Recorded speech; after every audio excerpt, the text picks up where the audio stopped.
So on the inside of the vehicle, before we actually go through some of the internal features, I'd just like to say, obviously you arrive at a touring caravan site normally, a park, you'll be shown to your pitch, and the first thing you need to do is level the caravan as best you can using the 4 corner steadies, one in each corner. There's a brace provided to do that, although a lot of people now use an 18-volt drill with an attachment which allows you to load the legs very, very quickly. So down to the end user as to which they prefer to do. Level the vehicle and then start to attach the services. Now the services is your 12-volt battery, probably already connected. Your gas cylinder, again, probably already connected. All you've got to do is turn that cylinder on.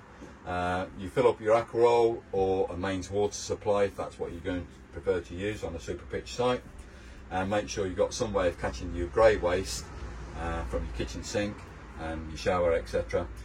Either into a container, or again, depending if you're on a super pitch site, you may have a hose pipe that you can just extend, waste hose, just to extend to where the drain is. So the waste pipe goes straight into the drain. You've got then all your grey waste going directly to that. So once we've got that all set up and you've got those items turned on, the next item I will come to internally is going to be the consumer unit, and to gain access to the mains electric supply. So I'm coming to this area here. It's located in this board, so I do need to raise the seat to actually get full access to it. So I'm just going to drop a few things down. So this work surface just drops down by operating those 2 figures there. I'm going to bring the backrest out the way, put it on that seat for a moment, raise that seat up, and then the actual frame itself.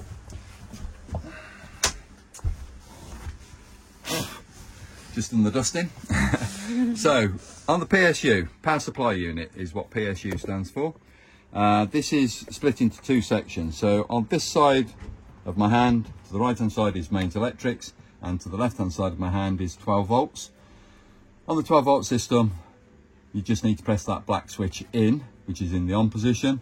If that switch is extended out, which I don't want to turn off at the moment, it would be in the off position. And you need that for long-term storage, potentially, depending on whether you're using a tracking system or not. If you are using the tracking, you do need to keep that live. If I raise that Perspex window up, it will show you one of 10 fuses here. It's actually got 13 positions, but that's only applicable on the 11, 12 and 13 if you've got a motorhome. So on a touring caravan, you'll only ever have 10. And just to point out, you can see green light on there at the moment. If I pull one of the 10 amp fuses, and I'm going to just try and lift that out if I can you see we've got some red lights now appeared? That's just telling me potentially I could have a blown fuse. So green lights where that is, it's good. If I haven't got any illumination down there, yes, they're on.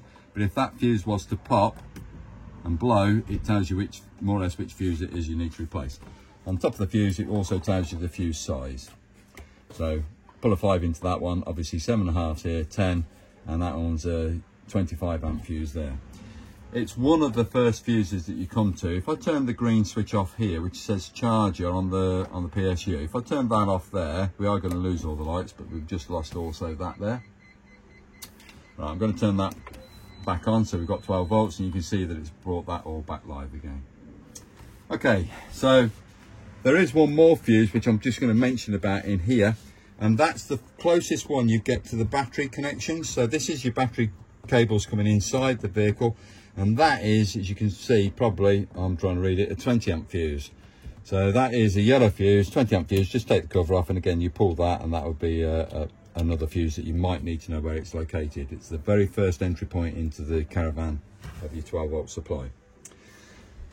Right, the little silver box that you've got on the outside here is the physical 3-stage, it's upside down for wording, but it says 3-stage switching mode battery charger. Basically, it's a mains unit that is charging your leisure batteries, and if a battery is completely down flat, it's working at its highest level. It steps down in 2 different stages as that battery level increases. So that's what a 3-stage battery charger means. It's just increasing the power supply going to that battery to keep it topped up. On the main side, let's just lift this part here. This is the first area you should come to when you couple mains electrics. This is called the RCD, residual circuit device. It's a 40 amp trip, And basically, if I press that little blue button, grey button in there, this lever should trip out, which I'm going to do quickly, but I'm going to lose everything again, so forgive me about the background noises. There it goes, lost supply. Turn it all back on again by putting the lever in the right location.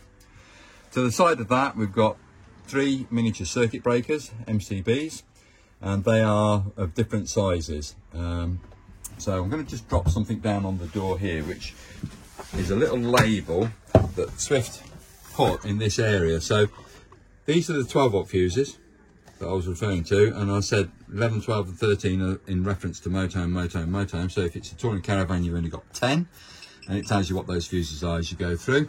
My colleague's just playing around with the fridge. Uh-oh. Who told you to turn that on? Sorry. You just couldn't help yourself, could you? I'm so excited. Oh God, got to turn it off. Go off. Come on, you're professional. There you go. Oh, Okay. great. Right. Back to work.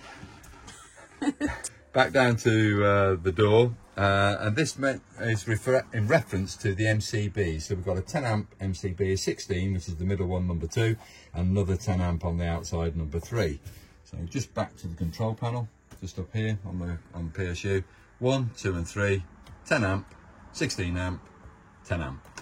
And as I say, the window there tells you what it's serving, such as sockets, heating system and refrigerator, battery charger, microwave. Okay, so once we've got access to this, I like to make sure the battery charger's on, which is the green switch, and the amber switch to the side of that is for the boiler, for the outer heating system. If I haven't got that switch turned on, the Alde, or the Alba, however you wish to pronounce it, A-L-D-E, for me it's Aldi, that system won't be live on mains electrics unless that is turned on. So you need the green switch live, you need the amber switch live to get full functionality of the system. And what we don't want to happen is this red light here to appear. That tells you you've got reverse polarity, as it says below it. And basically that will be if you're on the continent where you use a 2-pin plug system, and that plug could be inserted either way. And if it tells you, you come in and you just check your main supply, if that is illuminated, just reverse the connection on the main supply. Okay, so from the consumer unit, we're now going to go up to what is now the new panel that Swift are fitting in their 2024 systems.